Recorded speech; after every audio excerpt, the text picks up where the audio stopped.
Thank you very much. Thank you very, very much. Wow. And thank you, Dana. Thank you, Kid Rock, sometimes referred to as Bob. And thank you, Lee, right from the beginning. Thank you very much. What a talent. What a beautiful, beautiful soul. Thank you. Single fate and a shared destiny. We rise together or we fall apart. I am running to be president for all of America, not half of America, because there is no victory in winning for half of America. So tonight, with faith and devotion, I proudly accept your nomination for President of the United States. Thank you.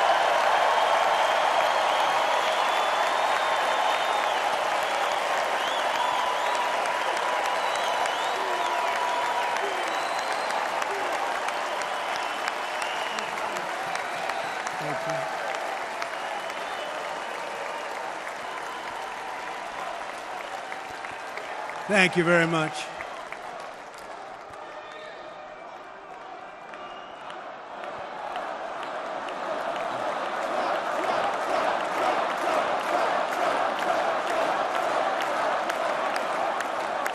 Thank you very much. And we will do it right. We're going to do it right. Let me begin this evening by expressing my gratitude to the American people for your outpouring of love and support following the assassination attempt at my rally on Saturday.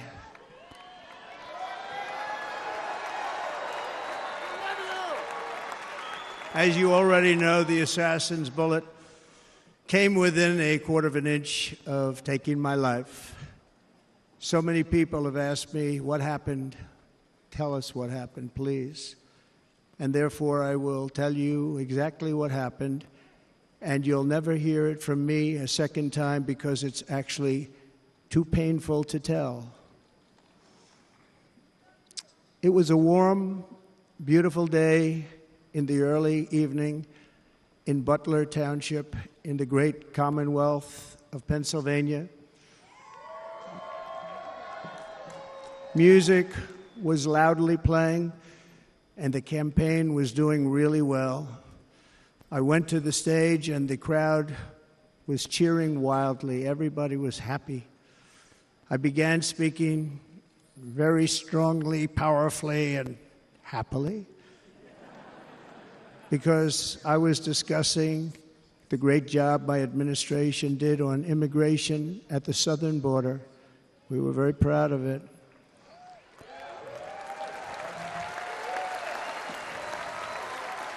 Behind me and to the right was a large screen that was displaying a chart of border crossings under my leadership.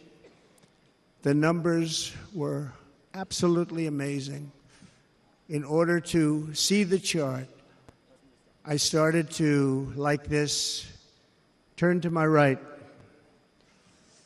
and was ready to begin a little bit further turn, which I'm very lucky I didn't do, when I heard a loud whizzing sound and felt something hit me really, really hard on my right ear. I said to myself, wow, what was that? It can only be a bullet. And moved my right hand to my ear, brought it down. My hand was covered with blood, just absolutely blood all over the place. I immediately knew it was very serious, that we were under attack, and in one movement proceeded to drop to the ground. Bullets were continuing to fly as very brave Secret Service agents rushed to the stage, and they really did. They rushed to the stage.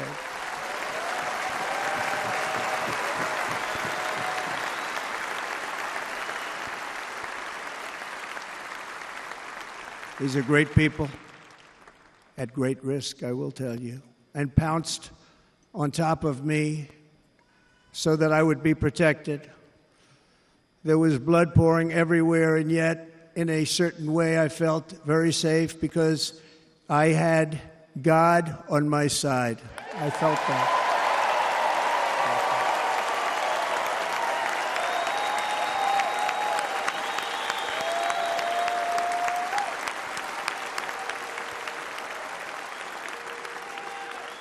The amazing thing is that prior to the shot, if I had not moved my head at that very last instant, the assassin's bullet would have perfectly hit its mark, and I would not be here tonight. We would not be together. The most incredible aspect of what took place on that terrible evening in the fading sun was actually seen later. In almost all cases, as you probably know, and when even a single bullet is fired, just a single bullet, and we had many bullets that were being fired, crowds run for the exits or stampede, but not in this case. It's very unusual.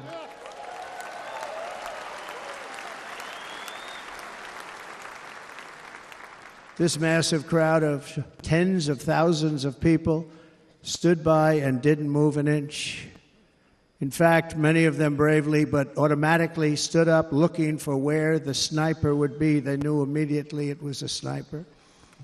And then began pointing at him. You can see that if you look at the group behind me. That was just a small group compared to what was in front. Nobody ran, and by not stampeding, many lives were saved. But that isn't the reason that they didn't move. The reason is that they knew I was in very serious trouble. They saw it. They saw me go down. They saw the blood and thought, actually, most did, that I was dead. They knew it was a shot to the head. They saw the blood. And there's an interesting statistic. The ears are the bloodiest part. If something happens with the ears, they bleed more than any other part of the body. For whatever reason, the doctors told me that. I said, why is there so much blood? He said, it's the ears. They bleed more.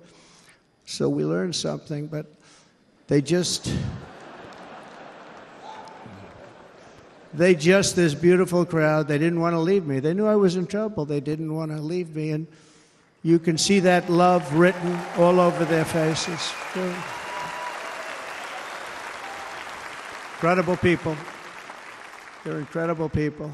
Bullets were flying over us, yet I felt serene. But now the Secret Service agents were putting themselves in peril. They were in very dangerous territory. Bullets were flying right over them, missing them by a very small amount of inches. And then it all stopped. Our Secret Service sniper, from a much greater distance and with only one bullet used, took the assassin's life, took him out.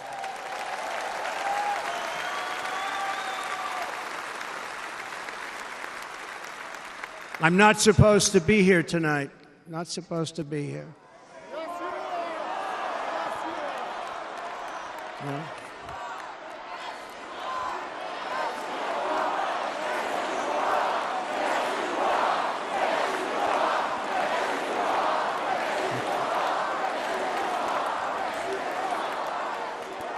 Thank you. But I'm not. And I'll tell you, I stand before you in this arena only by the grace of Almighty God.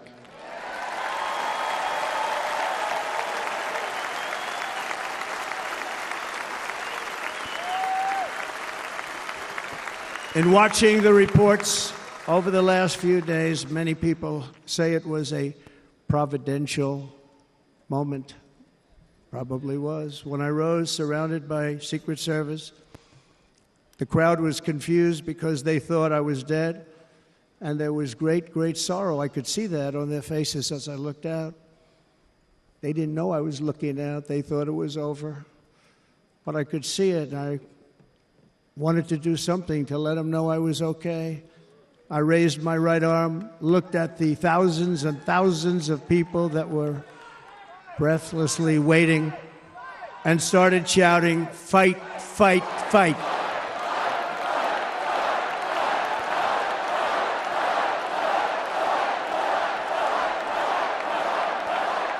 Thank you. Once my clenched fist went up, and it was high into the air, you've all seen that, the crowd realized I was okay and roared with pride for our country like no crowd I have ever heard before. Never heard anything like it. For the rest of my life, I will be grateful for the love shown by that giant audience of patriots that stood bravely on that fateful evening in Pennsylvania. Tragically, the shooter claimed the life of one of our fellow Americans, Corey, comparator, unbelievable person, everybody tells me. Unbelievable. And seriously wounded, two other great warriors, spoke to them today, David Dutch and James Copenhaver, two great people. I also spoke to all three families of these tremendous people. Our love and prayers are with them and always will be. We're never going to forget them. They came for a great rally. They were serious Trumpsters, I want to tell you. They were serious Trumpsters and still are. But Corey, unfortunately, we have to use the past tense. He was incredible. He was a highly respected former fire chief, respected by everybody. Was accompanied by his wife, Helen, incredible woman. I spoke to her today, devastated, and two precious daughters. He lost his life selflessly acting as a human shield to protect them from flying bullets. He went right over the top of them and was hit. What a fine man he was.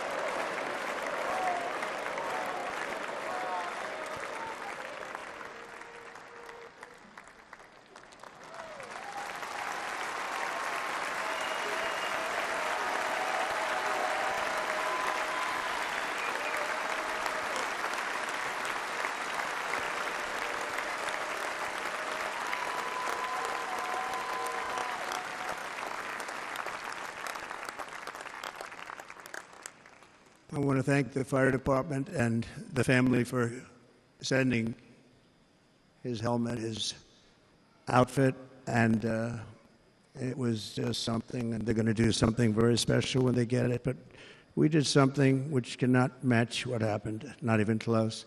But I am very proud to say that over the past few days, we've raised $6.3 million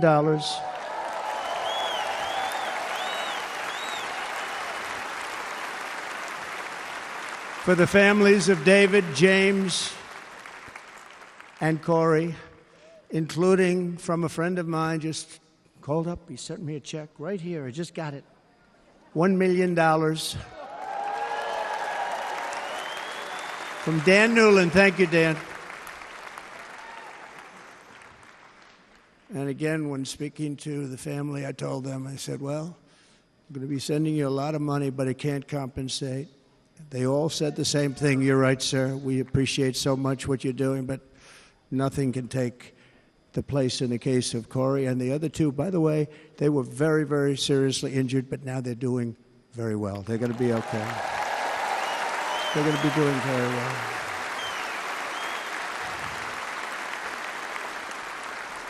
They're warriors. So now I ask that we observe a moment of silence in honor of our friend Corey.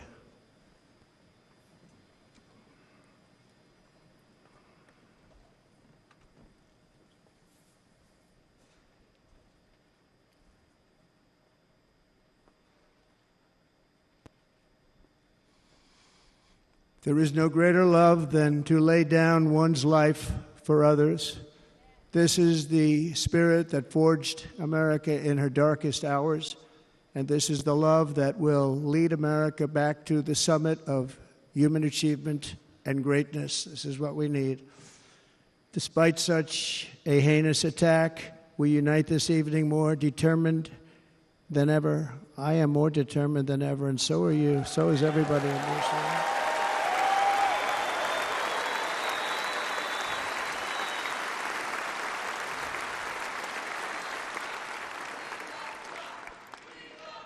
Thank you.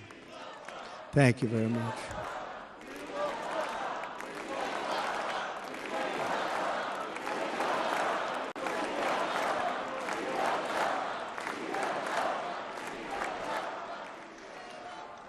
Our resolve is unbroken and our purpose is unchanged to deliver a government that serves the American people better than ever before. Nothing will stop me in this mission because our vision is righteous and our cause is pure. No matter what obstacle comes our way, we will not break, we will not bend, we will not back down, and I will never stop fighting for you, your family, and our magnificent country. Never.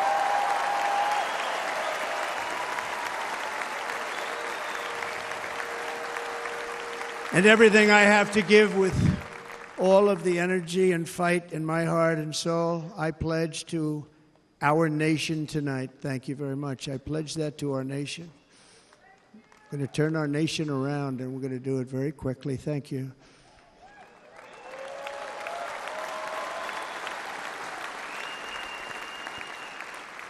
This election should be about the issues facing our country and how to make America successful, safe, free, and great again.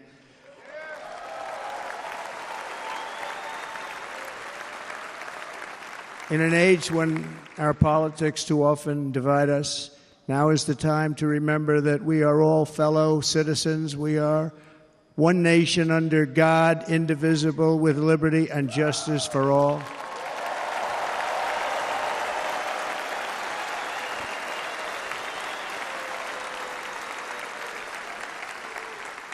And we must not criminalize dissent or demonize political disagreement, which is what's been happening in our country lately at a level that nobody has ever seen before. In that spirit, the Democrat Party should immediately stop weaponizing the justice system and labeling their political opponent as an enemy of democracy. Especially since that is not true. In fact, I am the one saving democracy for the people of our country.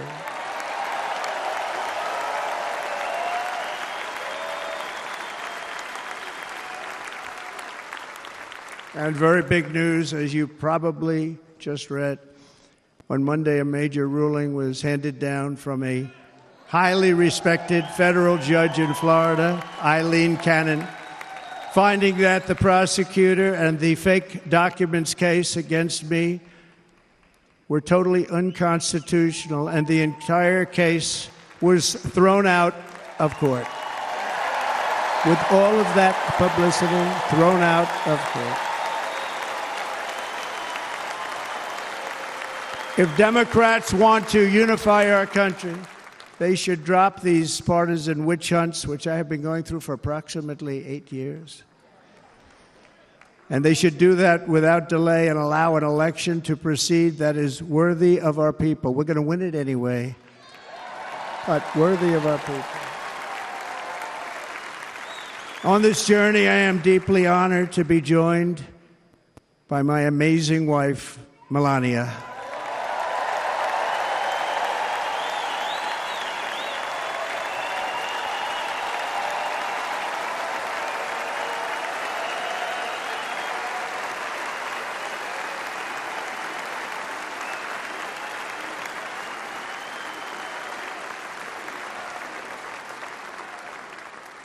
And Melania, thank you very much. You also did something really beautiful, a letter to America calling for national unity, and it really took the Republican Party by surprise. I will tell you, it was beautiful.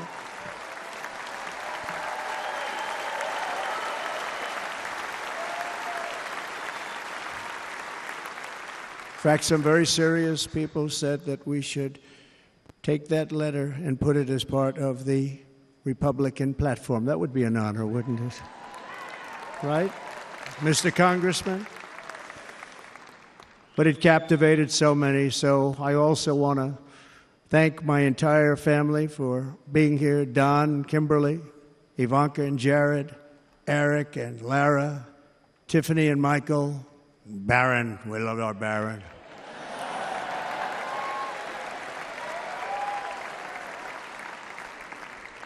And of course, my 10 wonderful grandchildren. You saw a few of them up there on my lap before.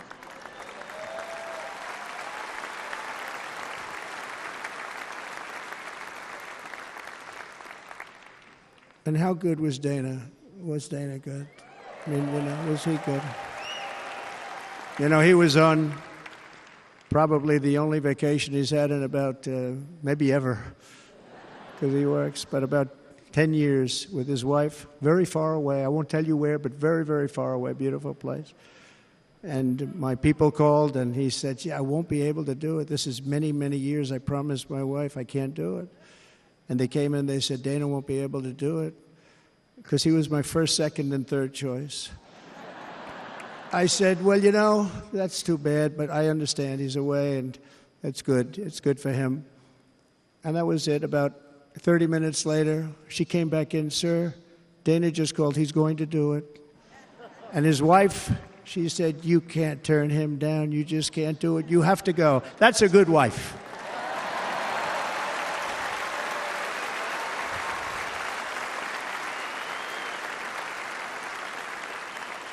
So he got on a plane. He got here a little while ago. Now he's going to get on the plane in a little while, and he's going to go back home to his wife. But they're great, and I just want to thank her and him and their whole family, because that's not easy. And Kid Rock, same thing. Called, he said, I want to be a part of it. I want to be a part, because, Kid does his great song, Big, Big Monster song. I had no idea. He became a friend of mine over the last 10 years. And he's amazing. Everyone loves him. I didn't even know how big he was. He has rallies, 35, 40,000 people he gets every time he goes out. I think he's making so much money, he doesn't know what the hell to do with it. You want to know? And then we have my other friend, and I've known him so long, and we took that song, and it was a big success, but we made that. I saw a chart of great songs to America. That was #1 on the chart recently, #1. So that's Lee Greenwood, a very special, beautiful person. He's a beautiful man. But they all wanted to be here. They called. And how about the Hulkster? How good was he? Is he up? Where is he? Boy, oh boy.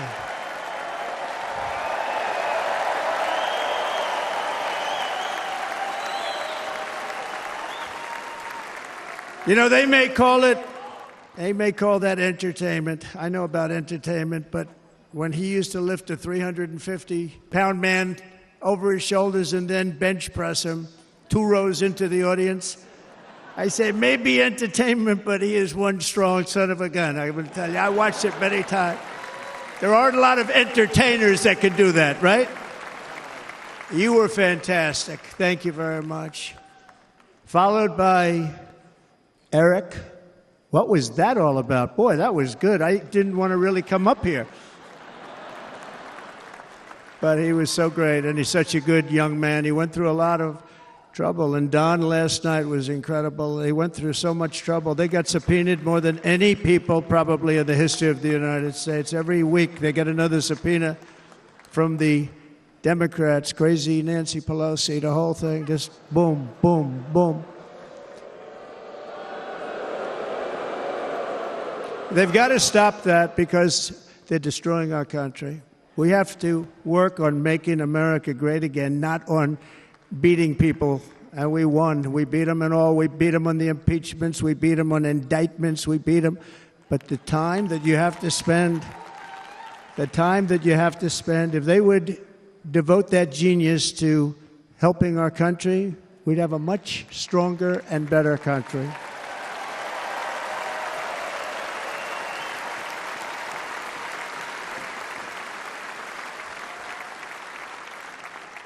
And Jason, the biggest star in country music. Jason, thank you for being here. Jason, thank you very much. Jason Aldean, he's good. I like his wife even better, by the way. She's here. Thank you, Jason. But I'm thrilled to have a new friend and partner fighting by my side. The next Vice President of the United States, the current Senator from Ohio, J.D. Vance, and his incredible wife, Usha.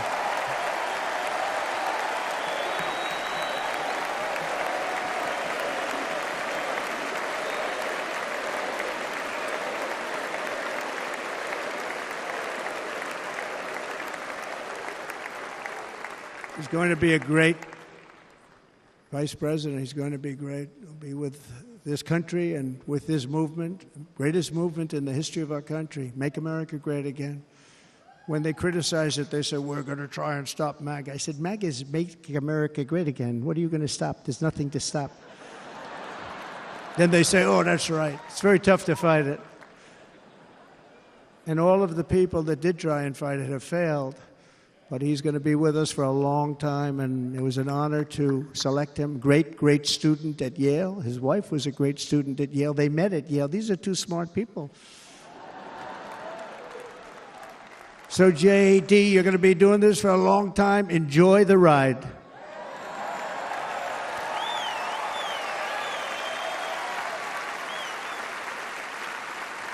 And a very special thank you to the extraordinary people of Milwaukee and the great state of...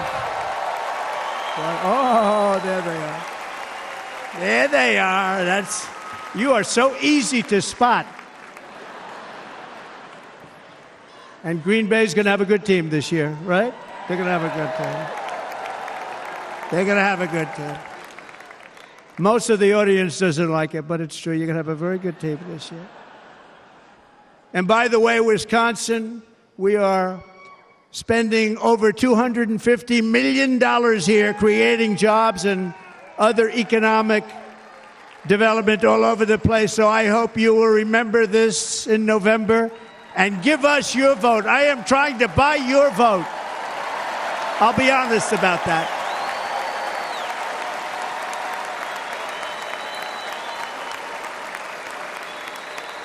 And I promise we will make Wisconsin great again. We're going to make it. Thank you, Mr. Governor. Thank you very much. Thank you. I'm here tonight to lay out a vision for the whole nation, to every citizen, whether you're a young or old man or woman, Democrat, Republican, or independent, black or white, Asian or Hispanic. I extend to you a hand of loyalty and of friendship. Together we will lead America to new heights of greatness like the world has never seen before. We were right there in the first term. We got hit with COVID. We did a great job. Nobody knew what it was, but nobody's ever seen an economy pre-COVID. And then we handed over a stock market that was substantially higher than just prior to COVID. Coming in, did a great job. Never got credit for that. We got credit for the war and defeating ISIS and so many things, the great economy, the biggest tax cuts ever, the biggest regulation cuts ever, the creation of Space Force, the rebuilding of our military. We did so much. We did so much. Right to try. Right to try is a big deal. We got right to try. They were trying to get that for 52 years. Somebody's terminally ill. And hopefully there's nobody in this audience, but it does happen a lot. They're terminally ill and they can't use our new space-age drugs and other things that we are way ahead. We have the greatest doctors in the world, the greatest laboratories in the world, and you can't do it. They've been trying to get that approved for 52 years. Wasn't that easy? The insurance companies didn't want to do it. They didn't want the risk. The labs didn't want to do it because if it didn't work, people are pretty far down the line toward death. They didn't want to do it. The doctors didn't want to have it on their records, so I got everybody into an office. 52 years they tried. Sounds simple, but it's not. And I got them to agree that somebody that needs it will, instead of going to Asia, Europe, or someplace, or if you have no money, going home and dying, just die. We got them to sign an agreement, agree to it, where they're not going to sue anybody. They're going to get all of this stuff. They're going to get it really fast. And what's happened is we're saving thousands and thousands of lives. It's incredible. Right to try. It's a great feeling. Under our leadership, the United States will be respected again. No nation will question our power. No enemy will doubt our might. Our borders will be totally secure. Our economy will soar. We will return law and order to our streets, patriotism to our schools, and importantly, we will restore peace, stability, and harmony all throughout the world. But to achieve this future, we must first rescue our nation from failed and even incompetent leadership. We have totally incompetent leadership. This will be the most important election in the history of our country. Under the current administration, we are indeed a nation in decline. We have an inflation crisis that is making life unaffordable, ravaging the incomes of working and low-income families, and crushing, just simply crushing our people like never before. They've never seen anything like it. We also have an illegal immigration crisis, and it's taking place right now as we sit here in this beautiful arena. It's a massive invasion at our southern border that has spread misery, crime, poverty, disease, and destruction to communities all across our land. Nobody's ever seen anything like it. Then there's an international crisis, the likes of which the world has seldom been part of. Nobody can believe what's happening. War is now raging in Europe and the Middle East. A growing specter of conflict hangs over Taiwan, Korea, the Philippines, and all of Asia. And our planet is teetering on the edge of World War III. And this will be a war like no other war because of weaponry. The weapons are no longer army tanks going back and forth shooting at each other. These weapons are obliteration. It's time for a change. This administration can't come close to solving the problems. We're dealing with very tough, very fierce people. They're fierce people. And we don't have fierce people. We have people that are a lot less than fierce, except when it comes to cheating on elections and a couple of other things. Then they're fierce. Then they're fierce. So tonight, I make this pledge to the great people of America. I will end the devastating inflation crisis immediately, bring down interest rates, and lower the cost of energy. We will drill, baby, drill.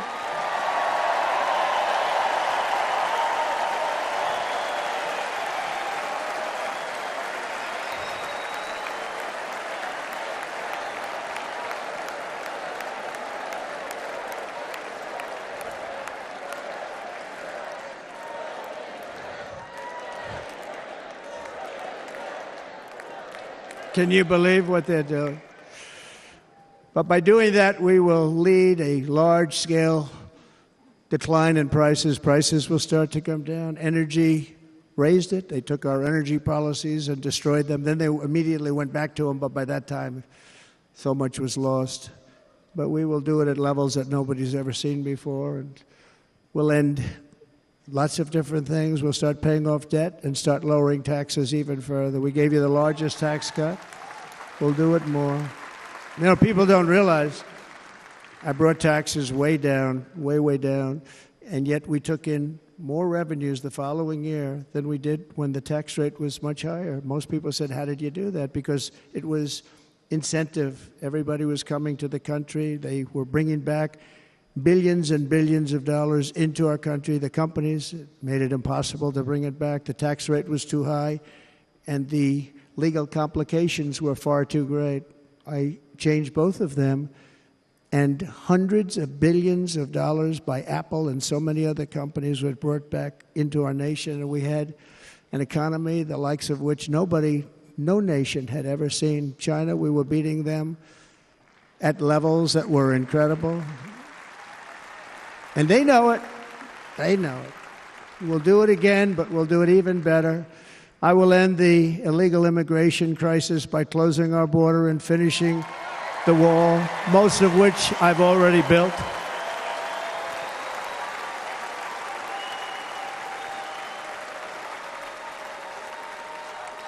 On the wall, we were dealing with a very difficult Congress, and I said, oh, that's okay, we won't go to Congress. I call it an invasion.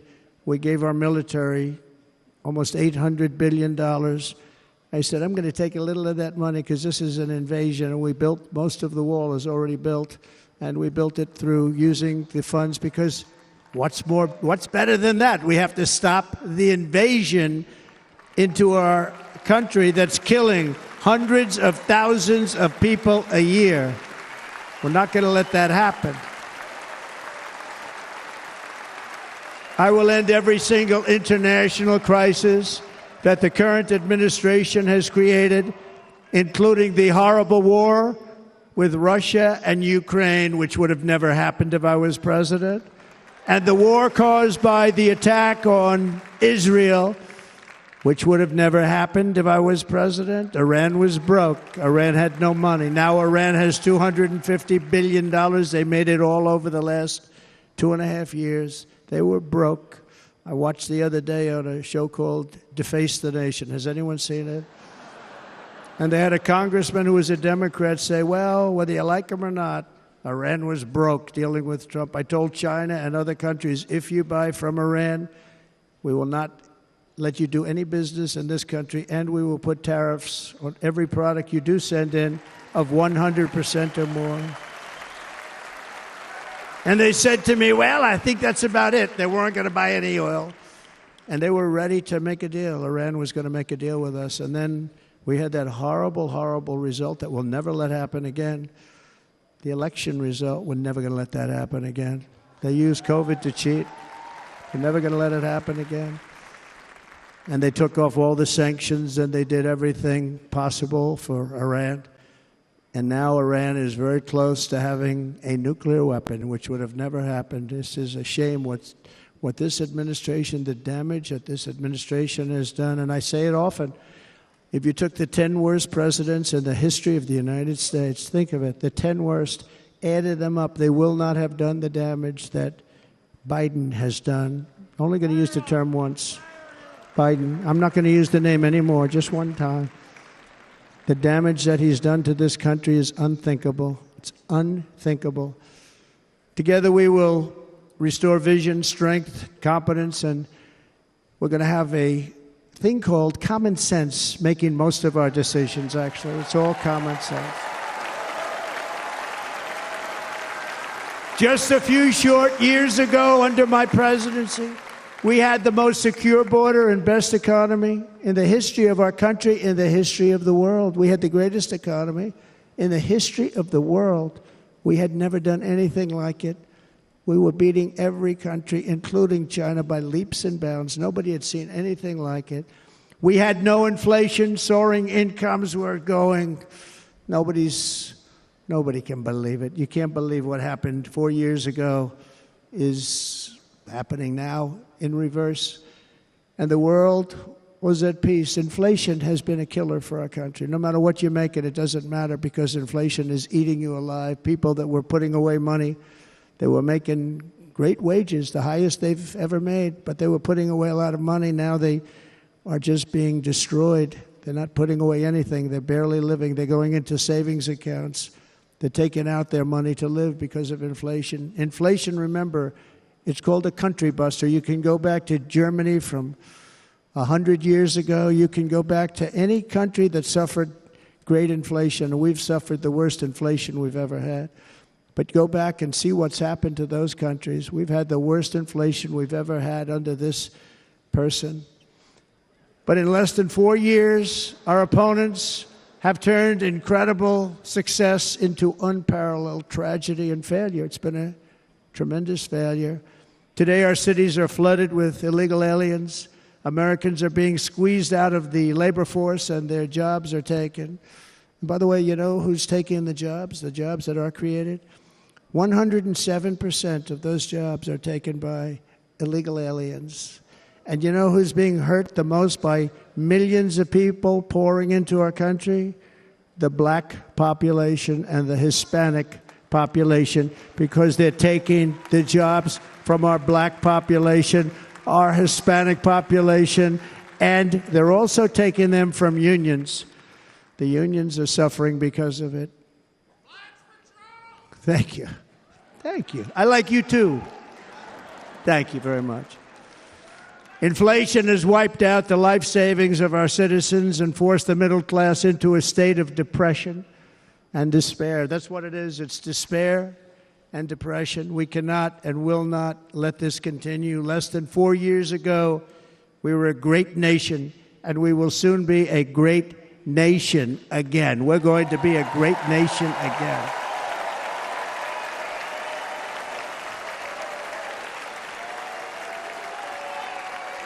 Thank you. With proper leadership, every disaster we are now enduring will be fixed, and it will be fixed very, very quickly.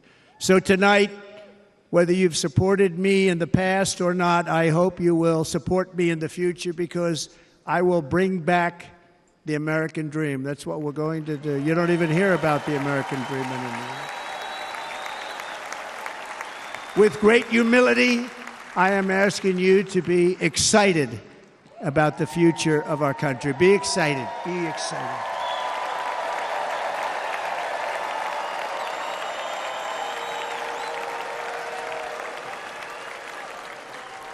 And by the way, the news reports, look at all of those big networks. Look at them. They're all here. But every one of them has said this could be the most organized, best run, and most enthusiastic convention of either party that they've ever seen. Every single one.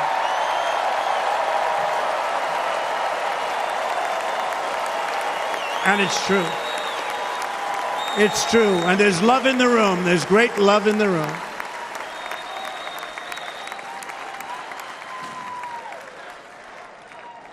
So I better finish strong.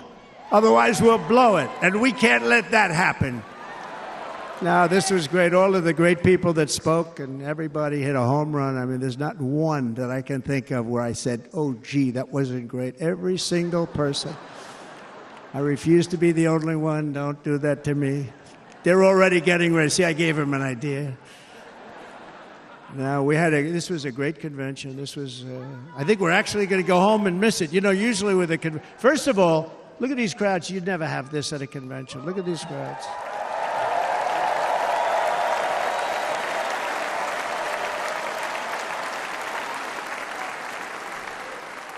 Love. It's about love. This week, the entire Republican Party has formally adopted an agenda for America's renewal, and you saw that agenda. And it's very short compared to the long, boring, meaningless agendas of the past, including the Democrats. They write these things that are hundreds of pages long, and they never read them after they're done. In their case, fortunately, they don't read them because they're pretty bad. It's a series of bold promises that we will swiftly implement when you give us a Republican House. And Mr. Speaker, thank you very much. We have our great Speaker of the House with us tonight. Mr. Speaker, thank you very much. Thank you. A Republican Senate, we have many senators here.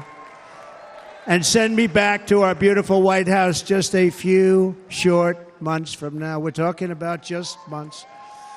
It can't come fast enough. We have to get it done. First, we must get economic relief to our citizens. Starting on day one, we will drive down prices and make America affordable again. We have to make it affordable. It's not affordable. People can't live like this. Under this administration, Our current administration, groceries are up 57%, gasoline is up 60 and 70%, mortgage rates have quadrupled.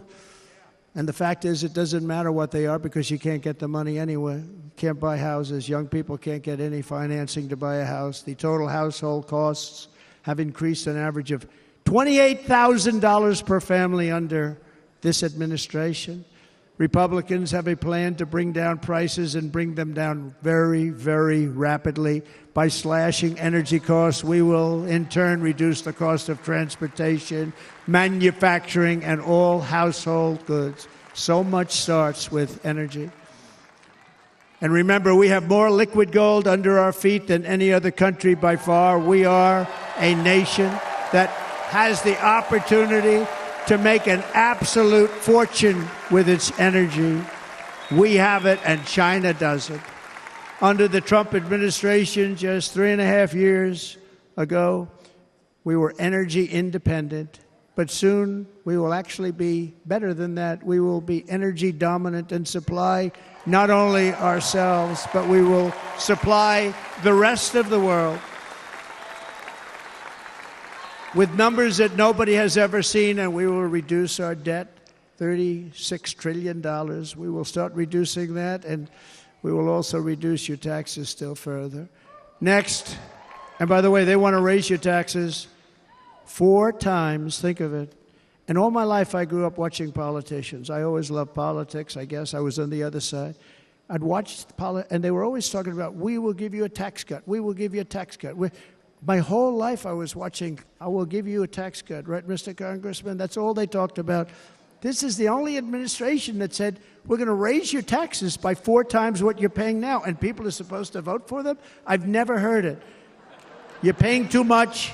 We're going to reduce your taxes still further. We gave you the biggest one, as I said. We're going to give you more, and it's going to lead to tremendous growth. We want growth in our country. That's what's going to pay off our debt.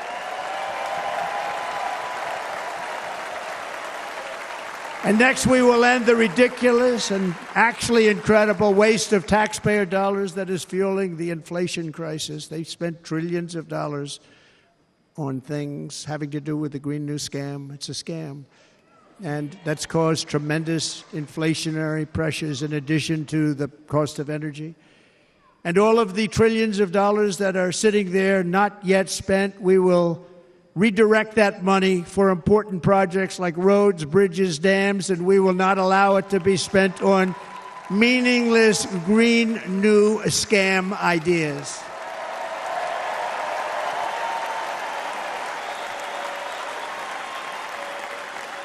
And I will end the electric vehicle mandate on day 1.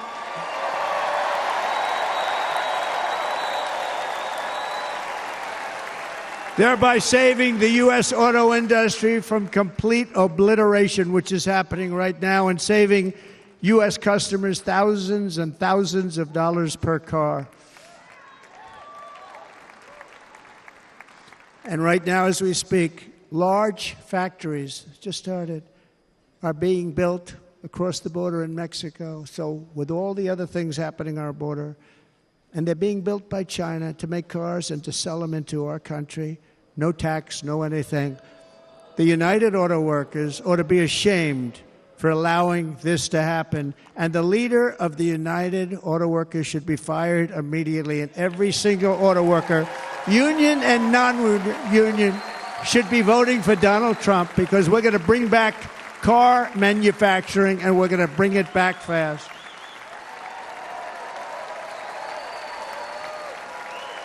They're building some of the largest auto plants anywhere in the world. Think of it, in the world. We're going to bring it back. We're going to make them. We don't mind that happening, but those plants are going to be built in the United States, and our people are going to man those plants.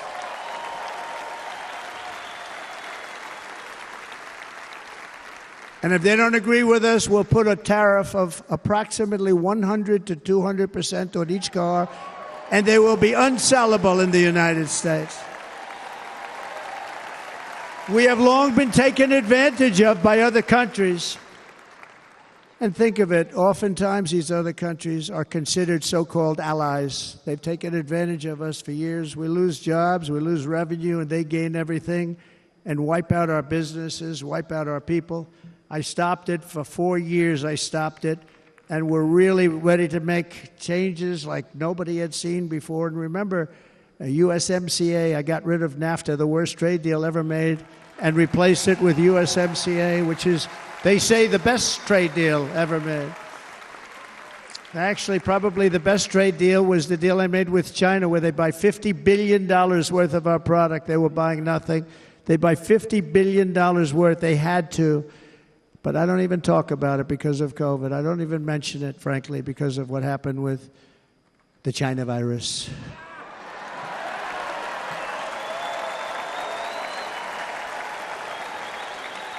We will not let countries come in, take our jobs, and plunder our nation. They come and do that.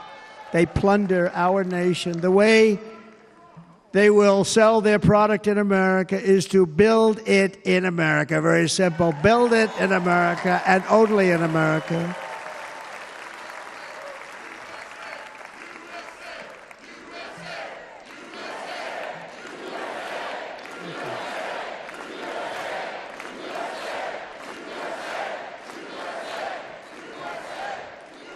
And this very simple formula, and Congress has to go along with us, and they will. This very simple formula will create massive numbers of jobs. We will take over the auto industry again, and many, many, hundreds of thousands of jobs. We lost so many jobs over the years. If you go back 20, 25 years, they've stolen, going to China and Mexico, about 68% of our auto industry manufacturing jobs. We're going to get them all back. We're going to get them all back, every one of them. At the center of our plan for economic relief are massive tax cuts for workers that include something else that's turned out to be very popular, actually. Here it's very popular, in this building and all those hotels that I saw that are so nice. I'm staying in a nice one. It's called no tax on tips. No tax on tips. No tax on tips.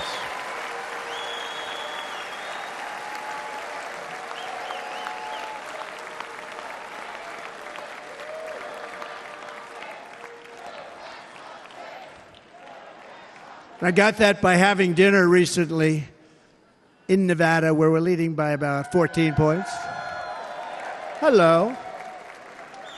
I'll see you there very soon, everybody. And we're having dinner at a beautiful restaurant in the Trump building on the Strip, and it's a great building, and the waitress comes over. How's everything going? A really nice person. How's everything? Oh, sir, it's so tough. The government's after me all the time on tips, tips, tips. I said, well, they give you cash. Would they be able to find him? She said, actually, and I didn't know this, she said, very little cash is given. It's all put right on the check.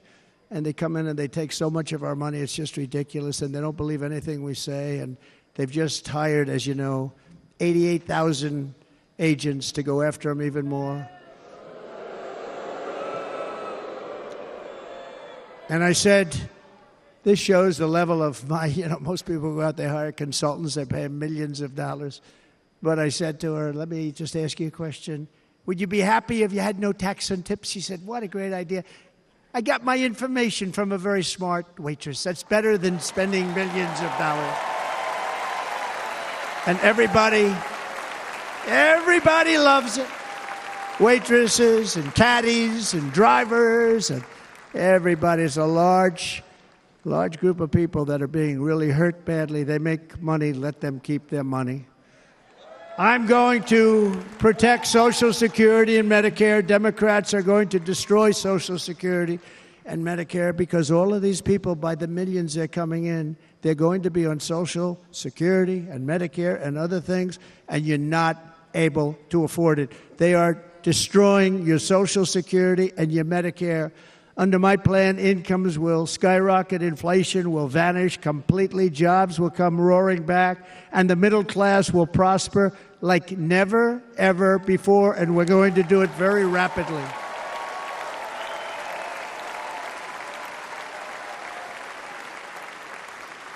But no hope or dream we have for America can succeed unless we stop the illegal immigrant invasion, the worst that's ever been seen anywhere in the world. There's never been an invasion like this anywhere. Third world countries would fight with sticks and stones not to let this happen. The invasion at our southern border, we will stop it, and we will stop it quickly. You heard Tom Homan yesterday. Tom Homan, put him in charge and just sit back and watch. Brandon Judd, the Border Patrol, he's incredible. These guys, you know, they really, their job is a lot easier if they don't have to do anything, but they want to. They're patriots. Brandon Judd, Border Patrol, ICE. ICE goes out. You have to see what ICE does with MS-13. You have these are probably the worst gang, and ICE goes in there. And I know a lot of people in these rows here, and they're very tough people, but they don't want to do this job. They'll go into a pack of MS-13 killers. They're the worst, probably the worst gangs in the world. We have thousands of them. I moved thousands and thousands out in my 4 years. We moved them out, and it was a pleasure. But ICE would go right into a pack of these killers, and you see fists flying, you see everything flying, and then they take them. They put them in a paddy wagon. They take them back, and they get them out of our country. And the other countries weren't accepting them back, and I called up, and I said, tell them that we're not giving them economic aid anymore. And the next day, I got calls from all of these countries that were terminated. Billions of dollars we spend on economic aid to countries that does us, frankly, no good. And the next day, I was called by everybody. I couldn't take all the calls. Sir, what's the problem? I said, you won't take your killers back that you sent in caravans into America. You won't take them back. Well, sir, if you'd like us to, we would give very serious consideration to doing that. And within 24 hours, they were being taken back. For years and years, when I first came in, they said President Obama tried to get him to go back, and they wouldn't accept him. They'd put planes on the runway so you couldn't leave the plane. They'd close the road so you couldn't take the buses. They'd all have to turn back. As soon as I said no more economic aid of any kind to any country that does that, they called back and they said, sir, it would be our great honor to take MS-13. We love them very much. We love them very much, sir. We'll take them back. At the heart of the Republican platform is our pledge to end this border nightmare and fully restore the sacred and sovereign borders of the United States of America, and we're going to do that on day one.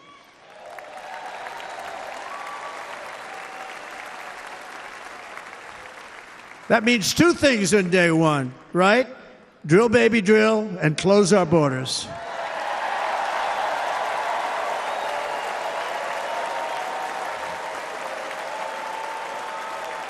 And by the way, and I think everybody as a Republican, as a patriot in this room, and most Democrats, we want people to come into our country, but they have to come into our country legally. Legally. Less than 4 years ago, I handed this administration the strongest border in American history. But you can see on the chart that saved my life, that was the chart that saved my life. I said, look it, I'm so proud of it. I think it's one of the greatest, it was done by the Border Patrol, one of the greatest charts I've ever seen. It showed everything just like that. You know the chart. Oh, there it is. That's pretty good. Wow. Last time I put up that chart, I never really got to look at it. But without that chart, I would not be here today.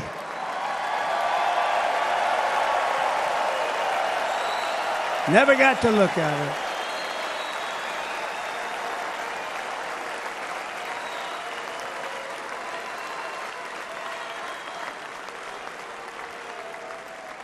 I said, you got to see this chart. I was so proud of it, and by the time I got to there, I never got to see it that day. But I'm seeing it now, and I was very proud. If you look at the arrow on the bottom, that's the lowest level, the one on the bottom, heavy red arrow. That's the lowest level of illegal immigrants ever to come into our country in recorded history, right there. Right there. And that was my last week in office. And then you see what happened after I left. Look at the rest. And if you go out a little bit further, it's getting to be a little bit old, but I love it anyway, right? but you can go much higher with those numbers. Look what happened right after that. The invasion began. We had the opposite. We stopped the invasion, but the invasion that we stopped was peanuts by comparison to what happened after I left. Look at what happened after I left. They took over our country. We ended all catch and release. We shut down asylum fraud. We stopped human trafficking and forged historic agreements to keep illegal aliens on foreign soil. We want them to stay on their soil. Under the Trump administration, if you came in illegally, you were apprehended immediately and you were deported. You went right back. The current administration terminated every single one of those great Trump policies that I put in place to seal the border. I wanted a sealed border. Again, come in, but come in legally. You know how unfair it is? So many people, hundreds of thousands of people, have been working for years to come into our country. And now they see these people pour into our country at levels that are unprecedented. It's so unfair.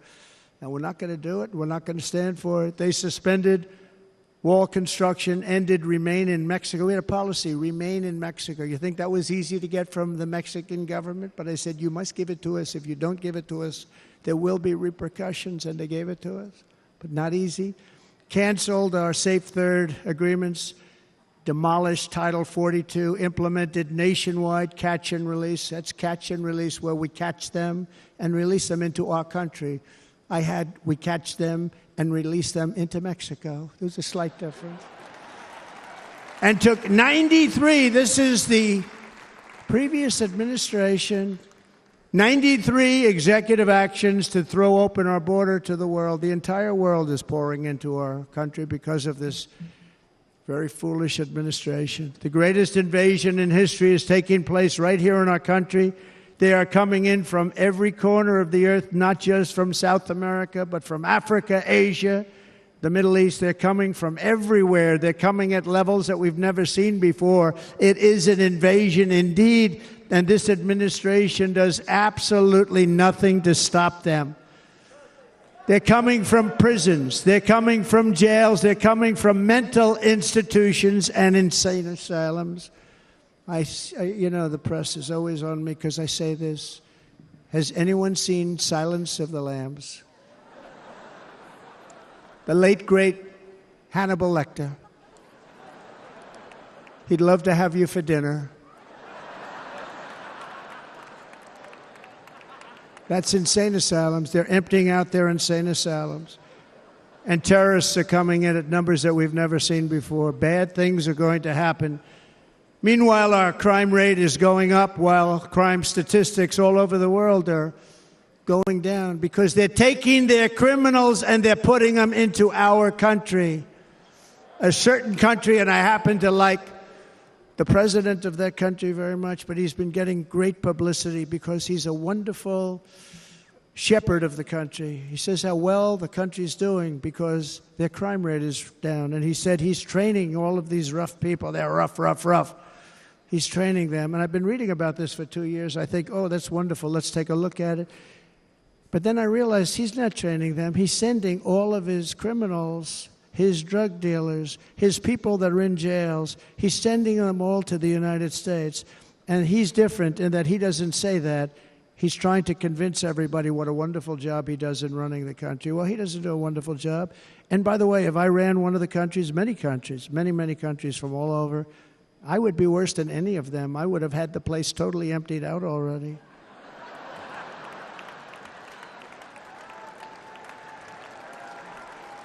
But we become a dumping ground for the rest of the world, which is laughing at us. They think we're stupid. And they can't believe that they're getting away with what they're getting away with, but they're not going to be getting away with it for long. That's what I can tell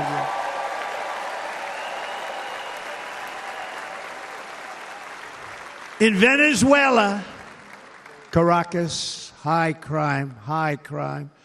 Caracas, Venezuela. Really a dangerous place, but not anymore. Because in Venezuela, crime is down 72%. In fact, if they would ever win this election, I hate to even say that, we will have our next Republican convention in Venezuela because it will be safe. Our cities will be so unsafe, we won't be able We will not be able to have it there. In El Salvador, murders are down by 70%. Why are they down? Now, he would have you convinced that because he's trained murderers to be wonderful people. No. They're down because they're sending their murderers to the United States of America. This is going to be very bad. And bad things are going to happen, and you're seeing it happen all the time. That's why, to keep our families safe, the Republican platform promises to launch the largest deportation operation in the history of our country. Even larger than that of President Dwight D. Eisenhower from many years ago. You know, he was a moderate, but he believed very strongly in borders. He had the largest deportation operation we've ever had. Just recently, I spoke to the grieving mother of Jocelyn Nungary, a wonderful woman, a precious 12-year-old girl from Houston who last month was tied up, assaulted, and strangled to death after walking to the convenience store just a block away from her house. Her body was dumped near the side of the road in a shallow creek, found by some onlookers who couldn't believe what they had witnessed. Charged with Jocelyn's heinous murder are 2 illegal aliens from Venezuela who came across our border, were in custody, and were then released into the country by this horrible, horrible administration that we have right now. I also met recently with the heartbroken mother and sister of Rachel Morin. Rachel was a 37-year-old mom of 5 beautiful children who was brutally raped and murdered while out on a run. She wanted to keep herself in good shape. It was very important to her. She was murdered. The monster responsible first killed another woman in El Salvador before he was led into America by the White House. This White House let them in. He then attacked a 9-year-old girl and her mother in a home invasion in Los Angeles before murdering Rachel in Maryland. Traveled all throughout the country, doing tremendous damage. Rachel's mother will never be the same. I spent time with her. She will never be the same. I've also met with the wonderful family of Laken Riley, the brilliant 22-year-old nursing student. She was so proud of being first in her class, who was out for a jog on the campus of the University of Georgia when she was assaulted, beaten, and horrifically killed. Yet another American life was stolen by a criminal alien set free by this administration. And these were incredible people we're talking about. These were incredible people who died. Tonight, America, this is my vow. I will not let these killers and criminals into our country.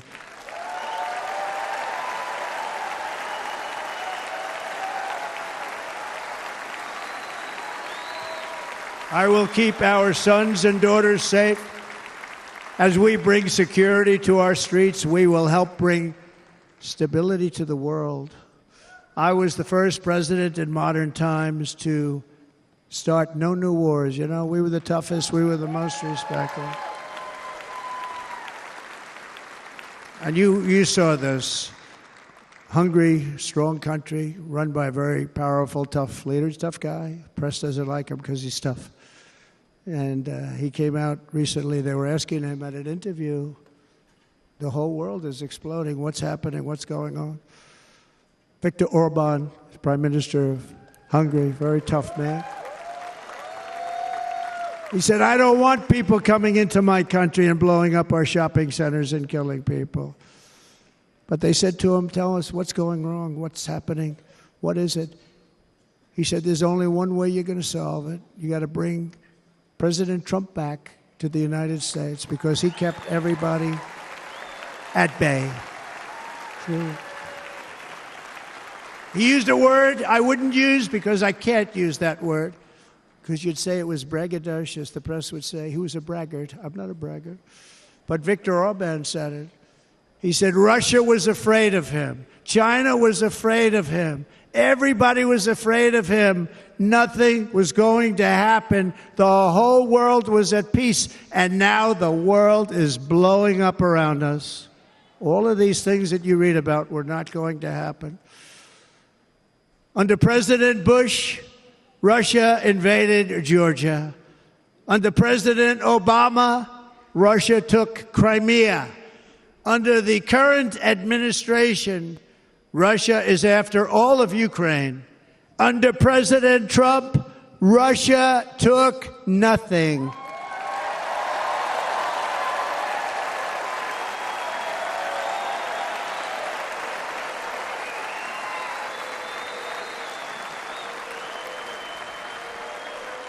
We defeated 100% of ISIS in Syria and Iraq, something that was said to take 5 years, sir. It'll take 5 years, sir. We did it in a matter of a couple of months. We have a great military. Our military is not woke. It's just some of the fools on top that are woke.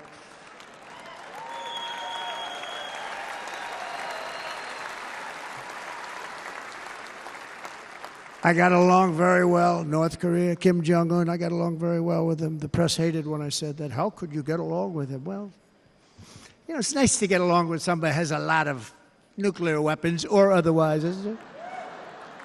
See, in the old days, they'd say, that's a wonderful thing. Now they say, how could you possibly do that? But no, I got along with him, and we stopped the missile launches from North Korea. Now North Korea is acting up again, but when we get back, I get along with him. He'd like to see me back, too. I think he misses me, if you want to know the truth. Our opponents inherited a world at peace and turned it into a planet of war. We're in a planet of war. Look at that attack on Israel. Look at what's happening with Ukraine. The cities are just bombed out. How can people live like that where buildings, massive buildings, are falling to the ground? It began to unravel with the disastrous withdrawal from Afghanistan, the worst humiliation in the history of our country. We have never had a humiliation like that. 13 heroic U.S. service members were tragically and needlessly killed. 45 others were horrifically wounded. Nobody ever talks about them. No arms, no legs, face explosions, horrifically wounded. And by the way, we have a man in this room who's running for the U.S. Senate from a great state, Nevada, named Sam Brown, who paid the ultimate price. Thank you, Sam. Thank you, Sam. Thank you. He paid the biggest price probably ever paid by anybody that is running for office, and I think he's going to do great. He's running against a person that is not good, not respected, a total lightweight. But Sam, I think, paid, really, we were talking about it with some of the senators that are working so hard for Sam, but he paid the biggest price of any senator ever to run for the Senate. I don't think anybody's ever what he did. He was a real hero, a really great person.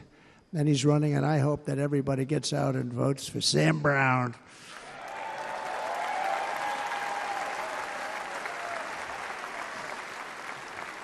And we also left behind $85 billion worth of military equipment, along with many American citizens were left behind. Many, many American citizens, emboldened by that disaster. Russia invaded Ukraine. They saw this group of people that were incompetent. We took the soldiers out first. No, we're going to take the soldiers out second. If they would have followed my plan, we had a great plan. But the plan only kicked in if they did everything perfectly, and they weren't doing things perfectly, so we said it doesn't kick in. You know, 18 months in Afghanistan, we didn't have one, so they were killing them left and right, snipers. And I spoke to the head of the Taliban. You've heard this story. Abdul, still there, still the head of the Taliban. The press got on me, why would you speak to him? I said, because that's where the killing is. I don't have to speak to somebody that has nothing to do with it. And I told him, don't ever do that. Don't ever do that again. Don't ever do that again. You've got to stop. Because during the Obama administration, many great people and soldiers, but a lot of soldiers were being killed from long distance. I said, if you keep doing that, you're going to be hit harder than anybody's ever been hit by a country before.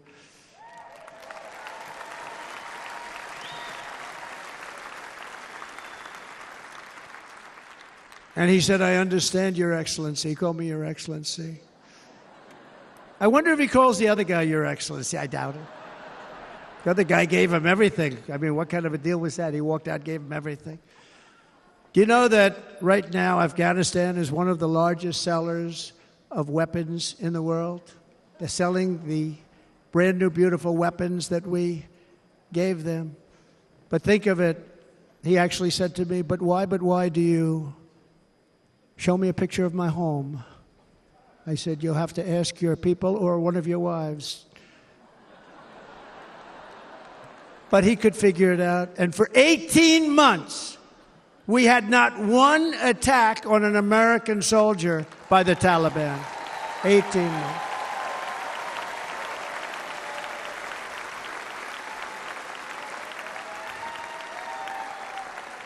And then we had that horrible day where soldiers were killed. I was not there because of a ridiculous election.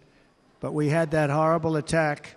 And they also gave up Bagram, one of the biggest bases anywhere in the world, air bases anywhere in the world, the longest runways, most powerful, hardened, thickened runways.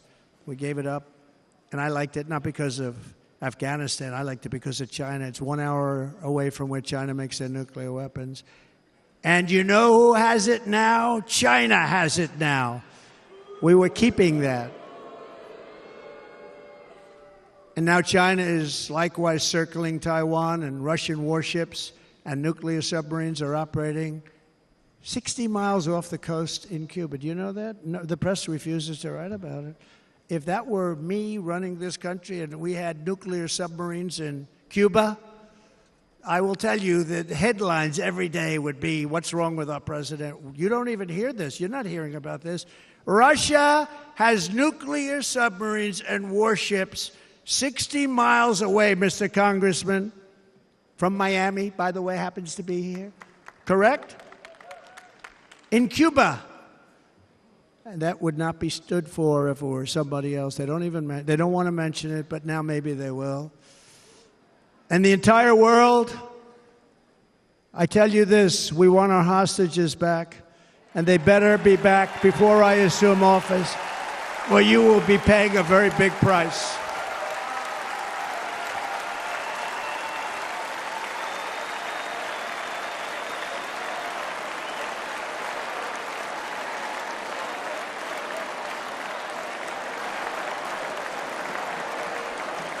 With our victory in November, the years of war, weakness, and chaos will be over. I don't have wars. I had no wars other than ISIS, which I defeated, but that was a war that was started. We had no wars. I could stop wars with a telephone call. I could stop wars with just a telephone call. If properly stated, it would never start.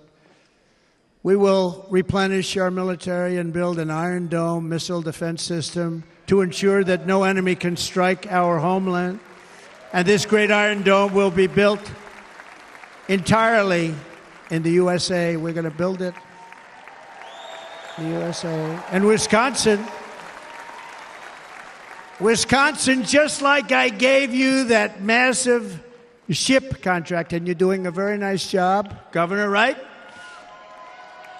Thank you, Governor. And they're doing a great job. In fact, I had a little design change, and we gave them a tremendous for essentially what we used to call destroyers. These are now the most beautiful. They look like yachts. I said, we have to take the bow, and we have to make it a little nicer and a little point at the top instead of a flat nose. And the people at the shipyard said, this guy sort of knows what he's doing. We have the most beautiful ships, right, Governor? And everybody's sitting over there. And it was a big contract that everybody wanted. I gave it to Wisconsin, but we're going to have a lot of that built right here in the state of Wisconsin and all other states. Israel has an Iron Dome. They have a missile defense system. 342 missiles were shot into Israel, and only one got through a little bit. It was badly wounded. It fell to the ground, but most of them are. And Ronald Reagan wanted this many years ago, but we really didn't have the technology many years ago. Remember, they called it Starship, spaceship, anything to mock him. But he was a very good president, very, very good. But now we have unbelievable technology. And why should other countries have this and we don't? No, we're going to build an iron dome over our country, and we're going to be sure that nothing can come and harm our people. And again, from an economic development standpoint, we're going to make it all right here. No more sending it out to other countries in order to help. It's America first. America first. We will unleash the power of American innovation. And as we do, we will soon be on the verge of finding the cures to cancer, Alzheimer's disease, and many other diseases. We're going to get to the bottom of it. You remember this gentleman that I don't want to mention other than one time I had to, because when you say the 10 worst, I had to do it. I didn't want anybody to be confused. But this man said, we're going to find a cure to cancer. Nothing happened. We're going to get to the cure for cancer and Alzheimer's and so many other things. We're so close to doing something great. But we need a leader that will let it be done. We will not have men playing in women's sports. That will end immediately.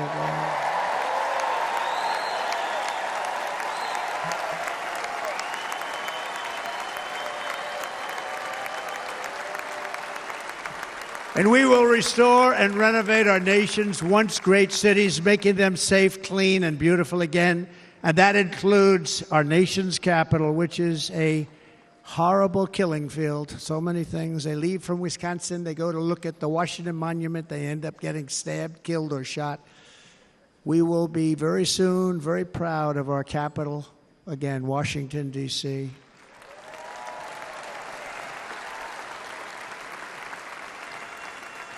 America is on the cusp of a new golden age, but we will have the courage to seize it. We're going to take it. We're going to make it a current. We're going to bring this into a golden age like never seen before. Remember this, China wants to do it. Japan wants to do it. All of these countries want to do it. We have to produce massive amounts of energy if we're going to produce the new. If you look at some of the things that have been done and some of the things that we're going to do, but AI needs literally twice the electricity that's available now in our country. Can you imagine?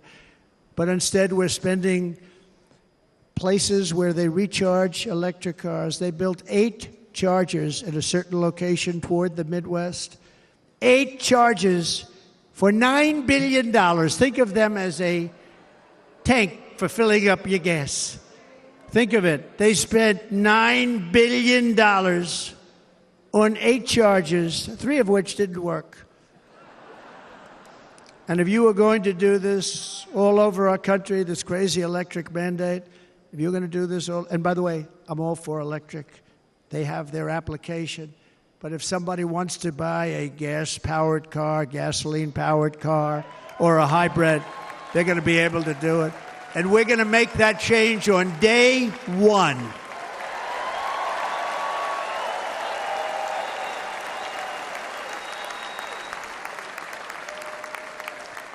So to conclude, just a few short days ago, my journey with you nearly ended. We know that.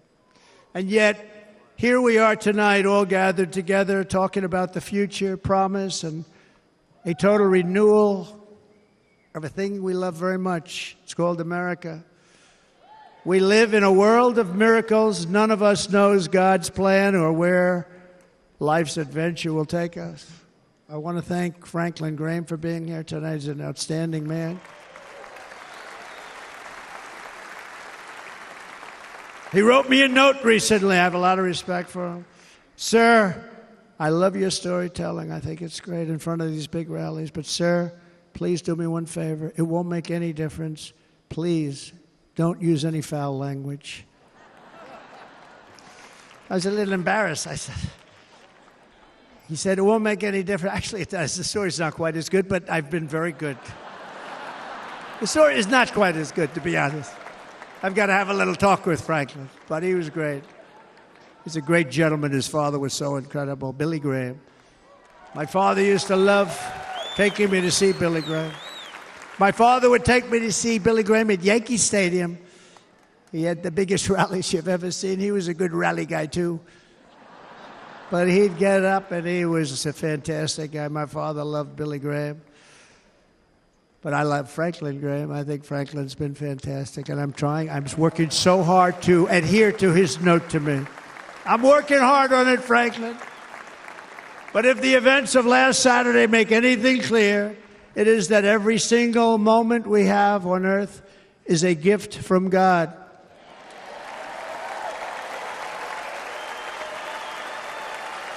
We have to make the most of every day for the people and for the country that we love. The attacker in Pennsylvania wanted to stop our movement, but the truth is the movement has never been about me. It has always been about you. It's your movement. It's the biggest movement in the history of our country by far. Can't be stopped. It can't be stopped. It has always been about the hardworking, patriotic citizens of America. For too long, our nation has settled for too little. We settled for too little. We've given everything to other nations, to other people. You have been told to lower your expectations and to accept less for your families.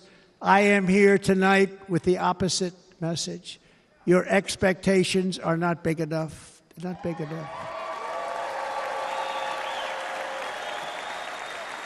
It is time to start expecting and demanding the best leadership in the world, leadership that is bold, dynamic, relentless, and fearless. We can do that. We are Americans. Ambition is our heritage. Greatness is our birthright. But as long as our energies are spent fighting each other, our destiny will remain out of reach, and that's not acceptable. We must instead take that energy and use it to realize our country's true potential and write our own thrilling chapter of the American story. We can do it together. We will unite. We are going to come together, and success will bring us together.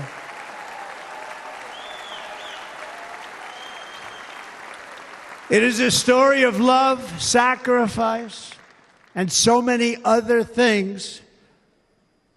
And remember the word, devotion. It's unmatched devotion. Our American ancestors crossed the Delaware, survived the icy winter at Valley Forge, and defeated a mighty empire to establish our cherished republic. They fought so hard, they lost so many. They pushed thousands and thousands of miles across a dangerous frontier, taming the wilderness to build a life and a magnificent home for their family. They packed their families into covered wagons, trekked across hazardous trails, scaled towering mountains, and braved rivers and rapids to stake their claim on the wide-open, new, and very beautiful frontier. When our way of life was threatened, American patriots marched onto the battlefield, raced into enemy strongholds, and stared down death and stared down those enemies to keep alive the flame of freedom. At Yorktown, Gettysburg, and Midway, they joined the roll call of immortal heroes. So many just so many heroes, so many great, great people. And we have to cherish those people. We can't forget those people. We have to cherish those people.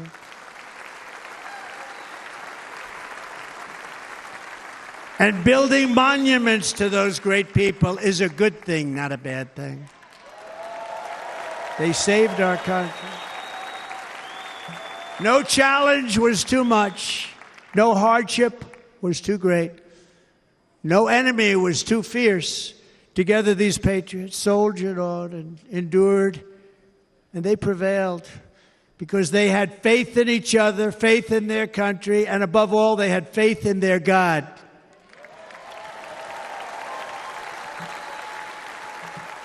Just like our ancestors, we must now come together, rise above past differences.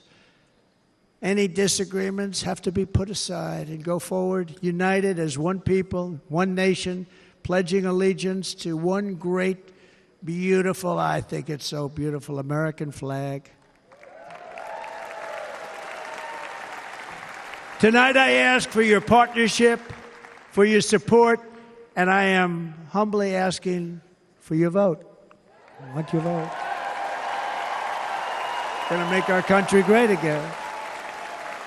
Every day I will strive to honor the trust you have placed in me, and I will never, ever let you down. I promise that. I will never let you down.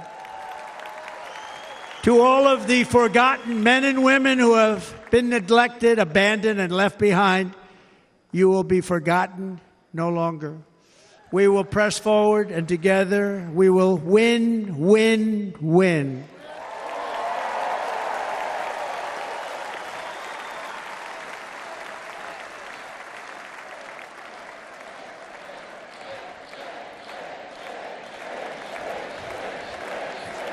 Win, win, win, win, win, win. Nothing will sway us, nothing will slow us, and no one will ever stop us. No matter what dangers come our way, no matter what obstacles lie in our path, we will keep striving toward our shared and glorious destiny, and we will not fail. We will not fail. Together we will save this country, we will restore the republic, and we will usher in the rich and wonderful tomorrows that our people so truly deserve. America's future will be bigger, better, bolder, brighter, happier, stronger, freer, greater, and more united than ever before.